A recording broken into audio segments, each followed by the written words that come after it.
Welcome to the great open spaces of the airfield near Deseronto as we continue our road trip along an itinerary which we have entitled The Treasures of Tyendinaga. Who would believe that this field behind me here, along with another field just a few miles from here, was once filled with soldiers in uniforms with hundreds of biplanes buzzing around in the air. Indeed, this was a very busy place during World War I. And these were some of the locations where aviation in Canada was born during the First World War. You know, it was only about 8 years before the First World War that the very first flight in the British Empire took place. And of course, that was on the frozen lake at Quebec, Nova Scotia back in 1909. And that was, of course, the Silver Dart. And the project was under the management of one Alexander Graham Bell. Now that plane flew only a few feet off the ground. It flew less than 1 kilometer, but it launched air travel in Canada. And it was only 8 years later, with the arrival of the First World War, that the airplane came into its own. Now it started with the British. They saw the value of the aircraft for wartime. They could see it flying over the enemy lines, taking photographs and reconnoitering.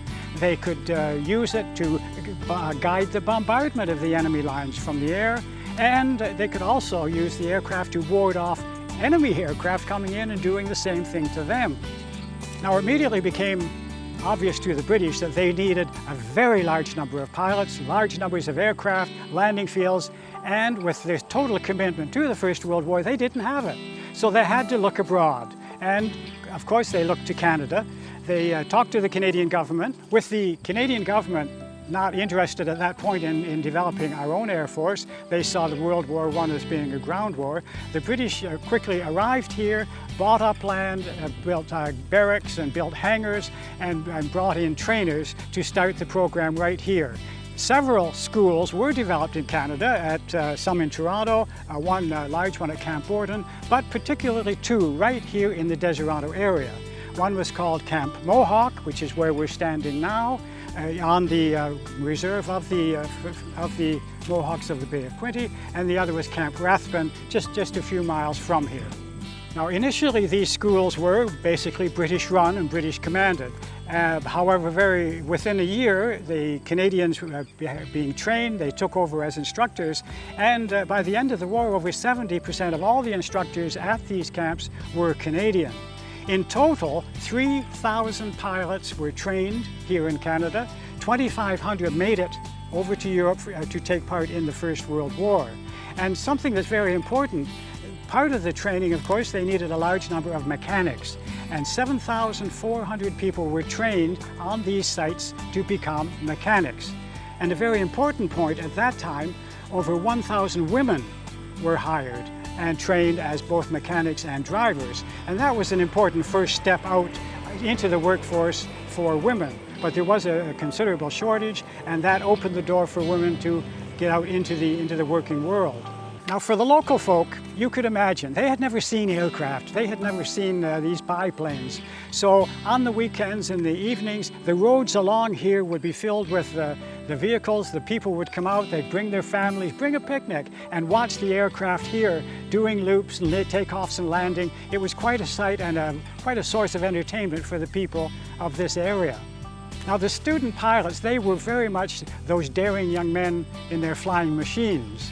And there were many accidents. In fact, over 120 of these student pilots were killed. And many plane crashes where the biplanes ended up as a pile of metal, steel, and wires all around these fields and in the farmers' fields in the area. Now, to illustrate this whole scene, in 1918, on one morning, two pilots took off from here in an aircraft and went to Montreal, which was a usual trip, about 2 hours, part of their training. They landed in Montreal, they turned around, and they headed back.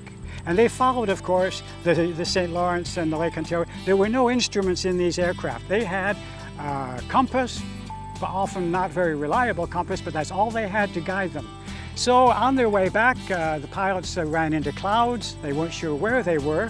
So as the evening approached, the fuel was getting low, they thought, we better land. So they found a favorable farmer's field, they landed, and almost immediately the people were coming out of their houses to see this amazing sight. And they promptly informed the pilots, yes, you have landed, you're in Tweed. They weren't anywhere near where they should have been. So they, being the evening, they were able to find some fuel in Tweed. They stayed, of course, at the farmer's house and enjoyed a good meal. And then in the morning, as they come out, they turned the plane around in the field, had it headed down. But by that time, the whole community had come out to see this strange object, this aeroplane. Most of them had never seen an aeroplane, and they certainly had never met a real live pilot.